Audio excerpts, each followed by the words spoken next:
Tasting మాకు location మరి different వచ్చిందని చెప్పేసి మరి డీబీపీ అన్నీ కూడా చేయమన్నారు సార్. సో ఇప్పుడు వాళ్ళు చేయండి, ఇప్పుడు ఇది సీడీఎంఏ పంపించారా? వన్ మెగావాట్ రెండు కలిపి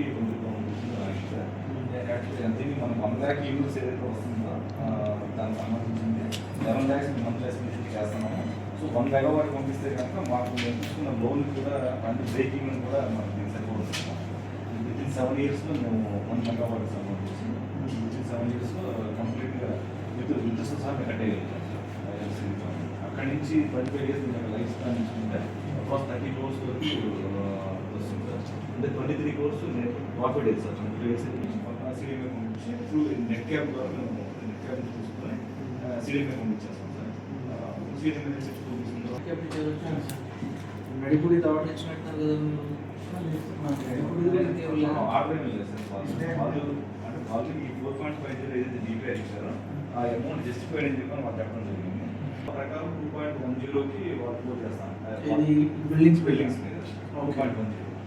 బట్ ఆలోచించేది ఏంటంటే ఫుల్ హాఫ్ మెగావాట్కి 2.10 అనేది తీసుకుంటారు సార్. బట్ ఇక్కడ మొత్తం 8 బ్లాక్స్ కింద డివైడ్ అయింది సార్. 8 ప్రాజెక్ట్స్ కింద ఎక్స్క్యూట్ చేయాలి సార్. అక్కడ వాళ్ళ దగ్గర కూడా ప్రైస్ లిస్ట్ ఎలా ఉంటుందంటే సార్ 1 kilowatt నుంచి 10 kilowatt వరకు ఒక ప్రైస్ అని, 10 to 20 ఒక ప్రైస్ అని, 20 50 ఒక ప్రైస్ అని, 50 to 100 అలాగా ప్రైస్